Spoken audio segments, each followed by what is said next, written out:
Welcome back everyone to another video, and in this video I'm going to start it off a little bit differently and show you a property. Now this one on 8 Atkinson Road in Elizabethtown of South Australia has now sold for $598,000. And for those of you who don't know where Elizabeth Downs is, it is part of Adelaide or Metro Adelaide in a capital city of South Australia up in the north side. And this property sold for less than 600k. And when you really think about where the market is sitting right now, where a lot of regional markets you'll have to pay over 600, 650, even $700,000 to get into some markets of Queensland, some markets of Victoria, and right across New South Wales, we're talking about a property that you can purchase in a capital city of Australia for less than 600k, which is just absolutely bonkers. But does that mean it's the right time to enter this market? And in this video, I'm going to break it down completely for you. Now, if you look at this property here, it was sold around for 600k. It's a corner block. It's nothing flashy. You can see it has a pretty old interior, old kitchen, old bathrooms. It could do with the cosmetic render to seriously uplift the equity. But something like this, a brick home with around 600 square meters of land in an established pocket of Elizabethtown, has sold for $600,000. And when you put the numbers through, around a 600k median buy price, stamp duty in South Australia is expensive, so it's roughly around 30k or so, could be a little bit more, and you're all in at a 20% deposit around $160,000,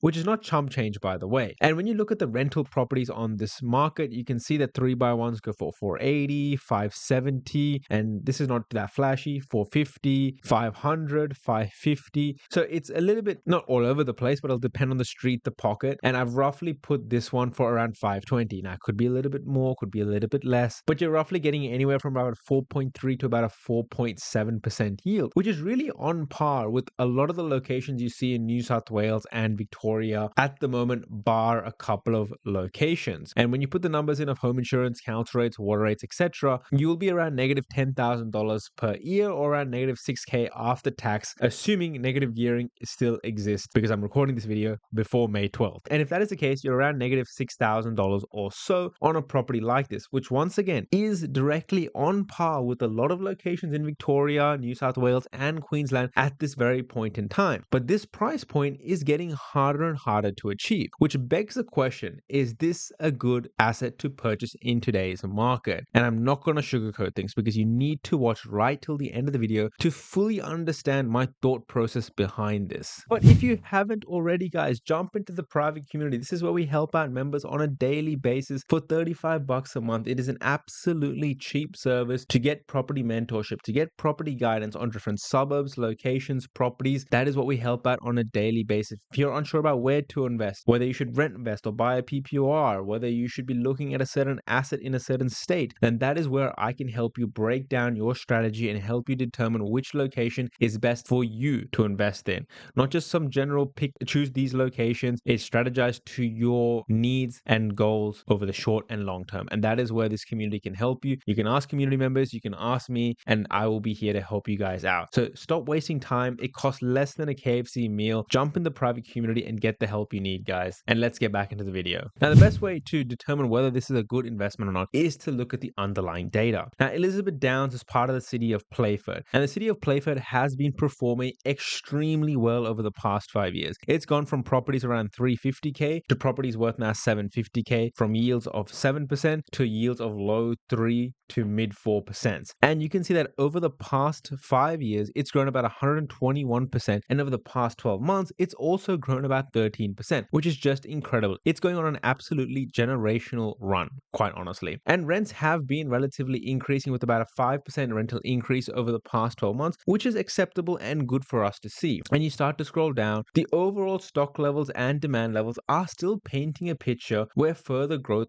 is going to happen, but I am going to go a little bit deeper into that. When you look at the city of Playford, you can see that the stock levels have leveled out, and over the past couple of months, it has slowly started to increase, which could be a small indicator of the market starting to shift. But demand is still pretty strong, with properties being sold in less than 30 days or so. Vacancies are relatively tight, around 1.5%. But the thing that you can see as a big red flag already is the building approval, which sits at 4% or 2,000 new homes potentially coming into the market over the next 12 to 18 to 24 months. But that is at the city of Playford level. When you look at the data of Elizabeth Downs, it's around a 650 median buy price. I've seen properties low as 570 all the way up to about 650, 700 at this point in time, depending on quality, finish, and pocket of the property. And you can see very similar to the wider Playford region, it's gone on a massive run, about 180% growth, 15% of the past 12 months, which is just insane. And once again, the stock levels are starting to level out, but demand is still relatively high. The vacancy rate's a little bit higher in Elizabeth Down as a suburb itself, but overall still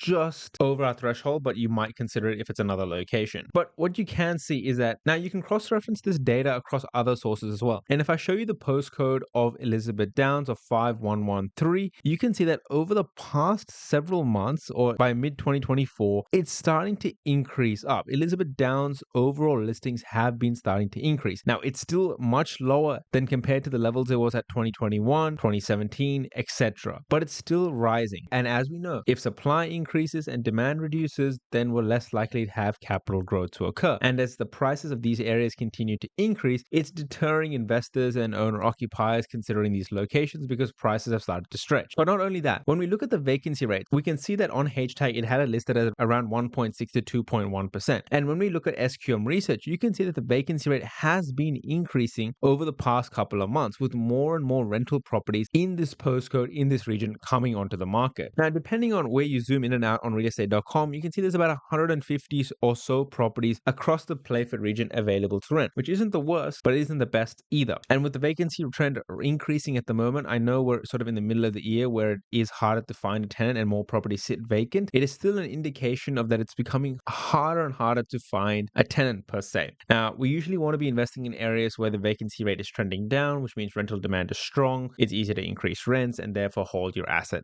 longer term as well. Now, it's not just the increasing number of listings and the increasing vacancy rate. When you look at the Playford region, you can actually see that affordability has really started to stretch closer towards that 45 to 50 year mark compared to where it was once ago before the insane price increases back in 2022, 2023, where it was around 30 years or so. And when you look at the suburb level, Elizabeth Down also paints the same picture, around 50 years. And so you can see that affordability has started to stretch in these locations. Now, not only that, when you look at a property in South Australia of around $600,000, you have to pay around $32,000 in stamp duty for an investment property, which is a lot of money to fork up front when you're investing into a location that has doubled and tripled in value over the past 5 years or so. And so you have to really add all of these pieces together and decide whether or not this is the best location for an investor to consider at this point in its cycle, because it is quite late. And the last point I want to make about the Playford region is the immense amount of building approvals actually listed. And so you can see it's around 2,000 approvals. However, Playford area is actually getting a bit of a boom in terms of new housing approvals, with more than 4,000 homes earmarked in this location, in this region, to accumulate over time. Now, how long that will take to actually start and then get completed, especially with the rising construction costs and labor shortages, I'm not exactly sure. However, a lot of these areas are getting built up with newer and newer homes. Now, there is a couple of points to that as well. Now, a lot of these new homes are going to be in Andrews Farm, as well as Munapara, as well. I'm going to butcher that name completely, as well as the Penfield area, where there's a lot of new allotments, around 2,000 allotments in the Penfield area being established, and then more new homes around the Andrews Farm region up here, and with more new homes coming up in the Andrews Farms and the Penfield region. This is where a lot of that new housing stock will go online. Now, this is just a simple example of a new house sort of being built up in this area. Now, this one is a new house. It's a standard 3x1 selling for $615,000. As you can see, it's got a very nice interior design, layout, etc. But it's also only on 300 square meters of land. Now, you compare that property to something like this, which is $600,000, but on 600 square meters of land. If you demolish it, you might even have subdivision development potential for $600K. Plus you get a house and you get the land. It is a lot of value in this asset. Now, we also don't know how many of these new houses will come and even at what price point this will actually come at. I know this one says $615,000, but the next one might be more expensive. It might be $700,000. And a lot of the times, newer homes are actually 4x2s on these small pieces of land, which will be even more expensive. So from a relative value perspective, it still makes sense to a lot of times to consider that established property, even when a lot of these new houses are coming going online, because we also don't know when these new houses will actually get built and how many issues they will actually have itself, as we know, because the quality of new builds these days are quite questionable. But to really wrap this up, and for me harping on about this area, and the reason why I even wanted to talk about Elizabeth Downs and the Playford region is because a community member asked a fairly good question. Would you purchase this $600,000 home, especially when other locations across regional New South Wales, like this one in Lavington, which sold for $700,000? Now, granted, it's a lot more nicer interior and slightly bigger land component, but it's a regional area compared to a capital city. However, when we're talking about investing fundamentals, capital growth, potential for capital growth, we always have to look at the underlying fundamentals. And right now, when you really look at the data, you look at the underlying data, a lot of the times these regional locations have stronger fundamentals from a stock on market perspective, vacancy rate perspective, as well as affordability perspective. These regional locations across New South Wales, this is just one example, across New South Wales, across Queensland, they tend to have better data. Now, for those of you who have a very specific strategy, who are looking for a contrarian play, who are willing to take a bit of a risky gamble on an asset even after all the growth, and for those of you who might have already invested in other states, who want to look at an area where you can pick up a property for a good price in an affordable location to some, then Elizabeth Downs could be a location you can consider, but it's not without its risks. And an investor should really think hard about whether or not they should be considering this location. You look at capital cities across Melbourne, their minimum 700K these days, 750. You look at New South Wales, you can't even think about it. Queensland, capital city, 800K minimum. Perth, 700, 750K minimum. Darwin, you might find something in the Palmerston City region, but South Australia seems to be the only last market where you can find properties in capital cities for under $600,000. And so I'll leave it up to you guys. What do you guys think? Put it down in the comments below what your thoughts are on the Playford region. If you think it's a good buy, despite all the building approvals, the higher vacancy rate, the lack of affordability, and the lower socioeconomic pockets, what are your thoughts? Let me know in the comments below. Till next time, thank you very much.